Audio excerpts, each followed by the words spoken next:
তো গাইস কেমন আছেন? আশা করি সকলেই ভালো আছেন। আবারও নিয়ে চলে আসলাম অদ্ভুত বাঙালির কিছু অদ্ভুত কর্মকাণ্ড। আর এই কর্মকাণ্ডের মাঝে 999-এ যখন ফোন দিয়ে ফাজলামি করে তখন তার ফলাফল কি হয়, চলেন এই ভিডিওতে দেখতে পারবেন। হ্যালো। আসসালামু আলাইকুম, শুভ সন্ধ্যা। জাতীয় ছোট রিপোর্ট করছি। হ্যাঁ, 999 থেকে বলতেছেন তো, যে কাহিনী হয়েছে না ভাই। কি হয়েছে? এই যে আপনি টিকটক চালাই বুঝছেন, টিকটকে কি হয়েছে? মানে টিকটকে ভিডিও ছাড়লে না ভিউ হয় না বেশি। এখন ভাই কি করুন যায়? কি সেবা চাচ্ছেন?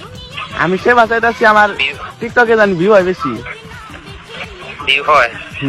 স্যার, আপনি কল করেছেন 999। হ্যাঁ, এটা কিন্তু জরুরি কল সেন্টার। এখান থেকে পুলিশ, ফায়ার ফোর্স, অ্যাম্বুলেন্স জরুরি সেবা দেওয়া।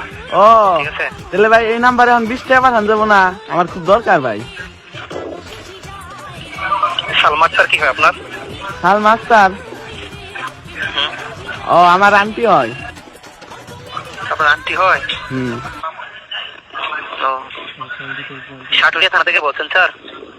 জি স্যার। চৌহদি ইউনিয়ন পরিষদের পাশ থেকে দাঁড়িয়ে কথা বলতেছেন, তাই না?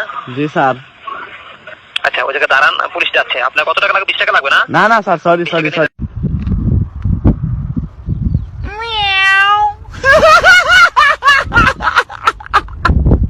भाई मारो मुझे, मारो मारो मुझे, मारो मारो। नहीं, ये मजाक हो रहा है। एक सेकंड यार, मजाक हो रहा है।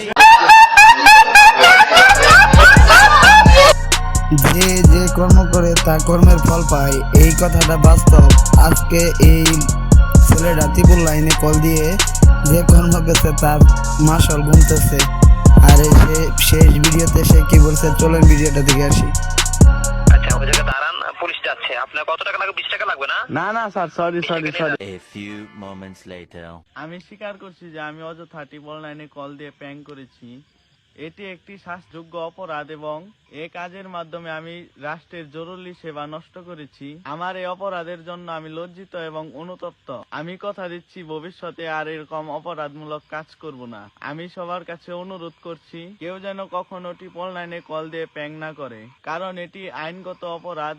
এর কারণে কঠোরযোগ্য শাস্তি হতে পারে। আমি এ দোষের জন্য আইন শৃঙ্খলা বাহিনী এবং দেশের জনগণের জন্য ক্ষমা প্রার্থী চাচ্ছি।